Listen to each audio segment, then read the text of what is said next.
ہمارے بھائی نے پوچھا ہے، کہتے ہیں قاری صاحب یہ جو بغلوں کے بال ہیں ان کو اکھاڑنا چاہیے یا موڑنا چاہیے؟ ہمارے بھائی محمد سہیل صاحب نے پوچھا ہے۔ اللہ تبارک و تعالیٰ آپ کو جزائے خیر عطا فرمائے میرے بھائی سہیل صاحب۔ آپ نے یہ پوچھا ہے اور یقیناً آپ کی وجہ سے کئی ہمارے بھائیوں کی اصلاح ہو جائے گی۔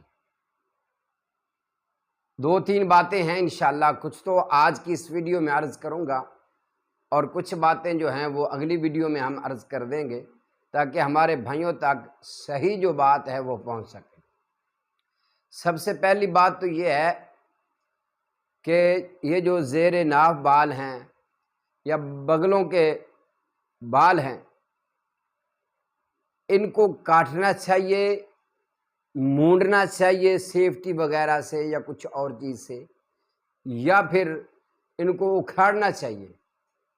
اور دوسری بات یہ ہے کہ کتنے دنوں کے بعد اکھیڑنا چاہیے، یعنی کتنے دن، زیادہ سے زیادہ کتنی مدت اسلام میں ہے کہ اتنے دیر تک آپ کو اگر کوئی مسئلہ ہے یا کچھ بھی ہے، زیادہ سے زیادہ کتنی دن تک آپ زیر ناف بال یا غیر شرعی جو بھی بال ہیں ان کو آپ اتنے دیر تک ان کی صفائی نہیں کر سکتے تو نہ کریں۔ مدت کتنی مدت متعین کی ہے اسلام نے اس بارے میں، انشاءاللہ یہ مدت کے بارے میں تو ہم اگلی ویڈیو عرض کریں گے۔ اس ویڈیو میں ہم صرف اور صرف یہی عرض کرتے ہیں، امام کائنات صلی اللہ علیہ وسلم نے جب زیر ناف بالوں کا ذکر فرمایا تو ان کو مونڈنے کا حکم دیا، جیسے کوئی سیفٹی وغیرہ ہے یا اس چیزیں سیفٹی وغیرہ ہے یا ریزر وغیرہ ہے یا کوئی اور کوئی کریم وغیرہ جیسے استعمال کی جاتی ہے، تو ان کو ایسے کرنے کا، مونڈنے کا حکم ہے۔ بغلوں کے بال ہیں، جو بغلوں کے بال ہیں ان کو اکھیڑنے کا ذکر حدیث میں آیا ہے کہ ان کو اکھیڑ دیا جائے۔ اہل طب حضرات نے، جو طب والے ہیں، ہمارے جو حکماء ہیں، ہمارے جو ڈاکٹر حضرات ہیں، ان کا بھی یہی کہنا ہے کہ بغلوں میں کیونکہ جو بال ہیں سوائے پسینہ کے کچھ نہیں، اور جب پسینہ آتا ہے تو بدبو آتی ہے۔ جب ہم ان کو اکھیڑ دیں گے، جڑ سے اکھیڑ دیں گے، ختم کر دیں گے تو پھر یہ پسینہ وغیرہ نہیں آئے گا۔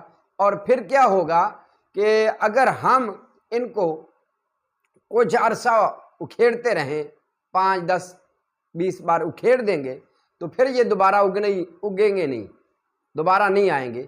اس لیے حدیث میں جو ہے رسول اللہ صلی اللہ علیہ وسلم نے جب زیر ناف بال کی ذکر ہوا تو امام کائنات صلی اللہ علیہ وسلم نے ان کو مونڈنے کا حکم فرمایا ہے، اور جب یہ بغلوں کی باری آئی ہے تو یہاں پر نبی پاک صلی اللہ علیہ وسلم نے ان کو اکھیڑنے کا حکم دیا، لہذا اکھیڑنا چاہیے، اکھیڑنا بہتر ہے، اکھیڑنا سنت اور اکھیڑنا ہی افضل عمل ہے۔